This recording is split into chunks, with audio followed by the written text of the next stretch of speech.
지금의 한국 언론이 세계적으로도 가장 극심한 불신을 받고 있는 상황 아니겠습니까?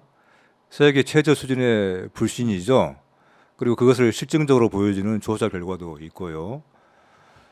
그런 상황에서 이 시민들은 언론을 통해서 어떤 문제 해결의 실마리를 얻기보다도 언론 자체가 문제가 되는, 문제를 만들어내는 상황인 것이죠. 그렇죠.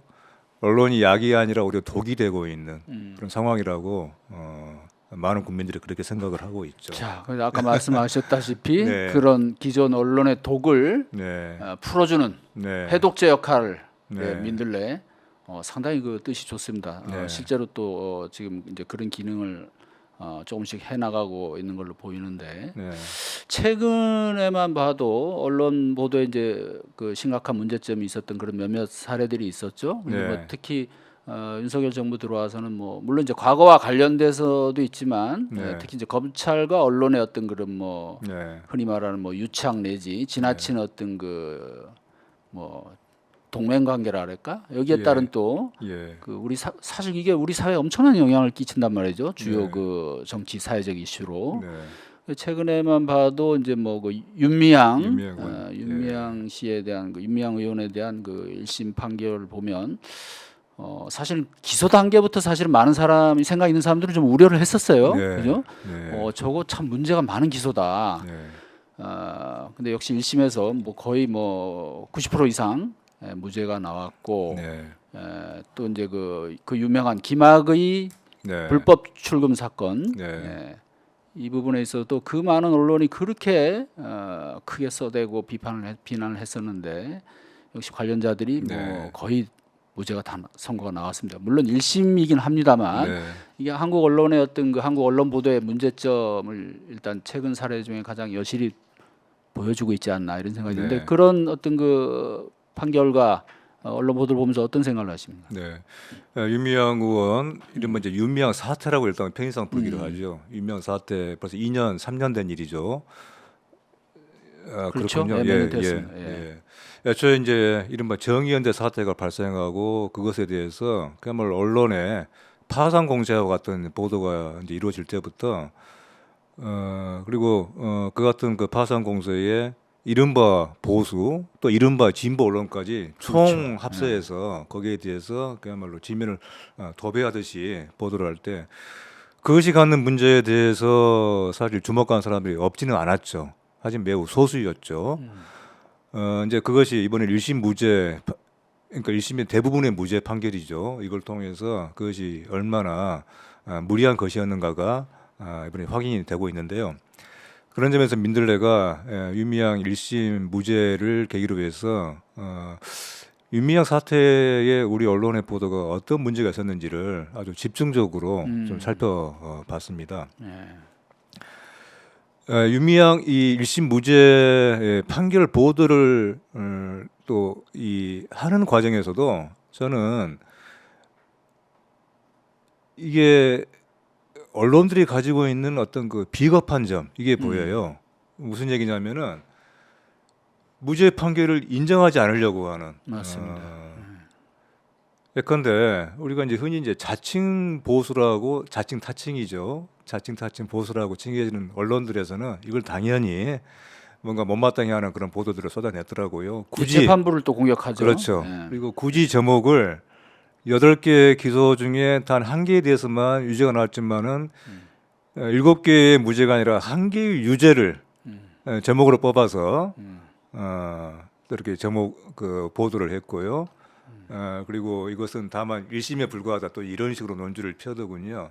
근데 심지어 우리가 이른바 진보로 분류하는 몇몇 신문들에서도 이 유죄를 앞세워서 또 이 보도를 하는 걸 보고 이런 점에서 제가 아까 말씀드린 것처럼 자기들의 과거의 잘못에 대해서 반성하고 돌아보는 노력이 없구나 하는 걸 느꼈어요.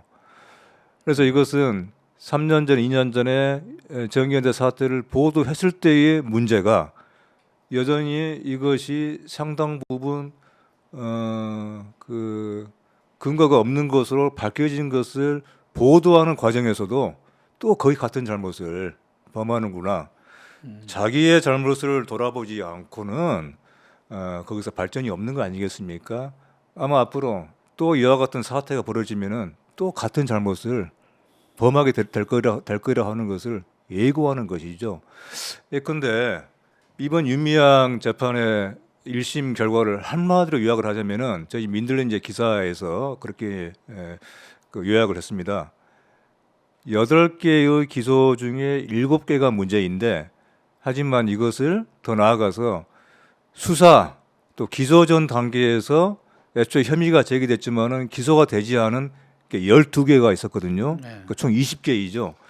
20개 중에 1개가 아니라 20개 중에 1개의 유죄 중에서도 극히 작은 부분만 왜 1억 원의 횡령 중에서 1,700만 원만 그것이 게다가 그것도 이런 그 시민단체의 회계 규정상의 비영리단체 회계 규정상의 몇 가지 기술적인 문제 그리고 영수증을 찾을 수가 없어서 이것이 2심으로 가면은 상당 부분 풀릴 거라고 예상되는 그런 문제들로 유죄 판결을 받은 거라서 그래서 이것은 굳이 말하면은 20개의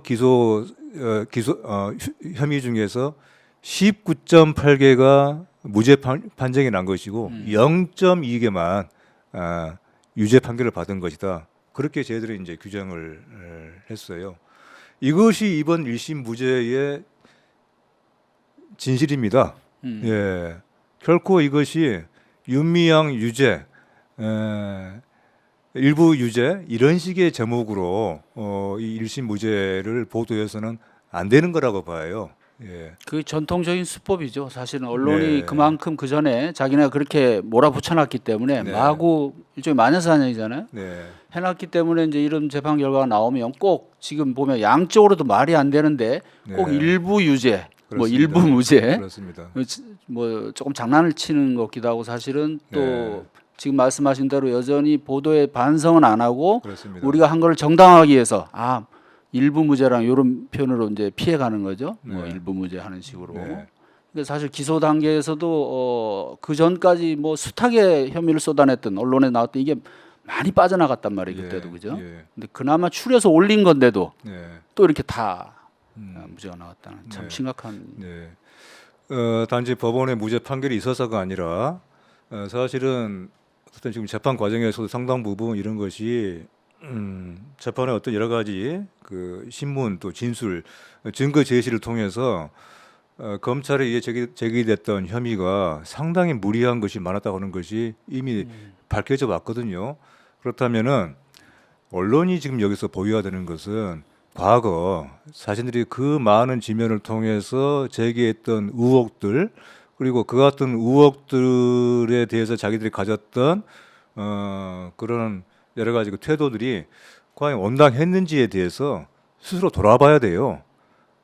그리고 그것을 차분하게 성찰하고 또 어떤 점에 대해서는 반성하고 또 어떤 사과를 하는 그런 태도가 좀 필요하다고 봅니다. 아니 그건 반드시 있어야 한다고 보죠.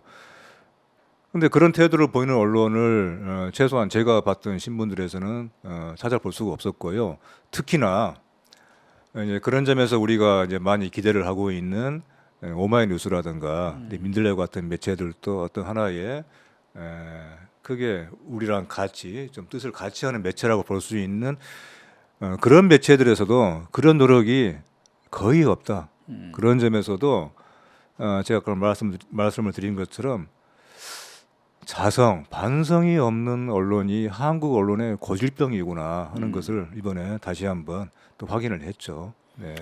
그러니까 대형 어떤 사건이 터지면 아까 말씀하셨지만 이제 보수 진보 언론 가릴 것 없이 뭔가 이렇게 확 휩쓸려 가잖아요, 그죠? 네. 그리고 특히 진보 진영 인사에 대한 어떤 부정 비리 사건이 터질 때, 그 의혹이 터질 때 보면 진보 매체에서도 어떤 중심을 잡기보다는 일종의 컴플렉스가 있지 않나 하는 싶을 정도로 진보 쪽 인사니까 더 좀 매섭게 세게 뭐 좀 다뤄야 된다. 약간 뭐 그런 네. 좀 네. 것도 나타나지 않습니까? 그러다 보면 네. 나중에 그것이 예. 다 무리한 보도라는 게 예. 드러나고 조국 사태 때도 그런 면이 꽤 있었잖아요.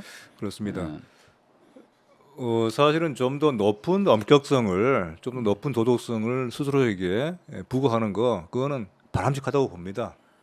근데 다만 거기에서 이 상황을 총체적으로 봐야죠. 총체적으로 지금이 어떤 국면이고, 그리고 또 더욱더 중요한 것은 진실, 그 사건의 사태의 진실에 근접하려고 하는 노력, 그게 필요하죠. 그러지 않을 때 흔히 취하는 태도가 양비론이죠. 양비론, 뭐 기계적 중립 뭐 그렇죠. 해가지고. 예. 양비론 자체가 그릇된 건 아닙니다.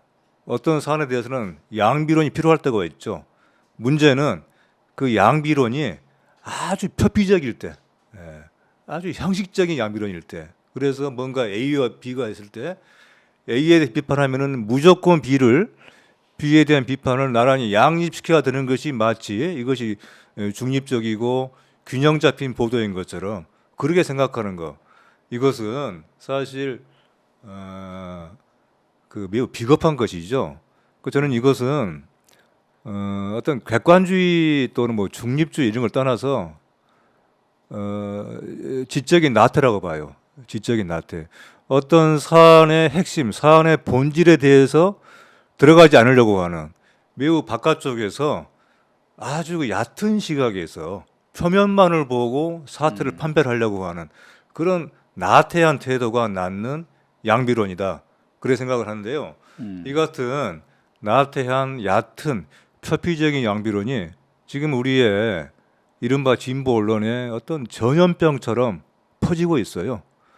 우리 민들레가 사실은 바로 그런 점을 배격하려고 합니다. 네. 우리는 양비론 자체를 배격하는 건 아니지만은 지금 우리가 너무나 많이 보고 있는, 그리고 진보 언론을 병들게 하고 있는 이런 기계적인 양비론은 우리는 철저하게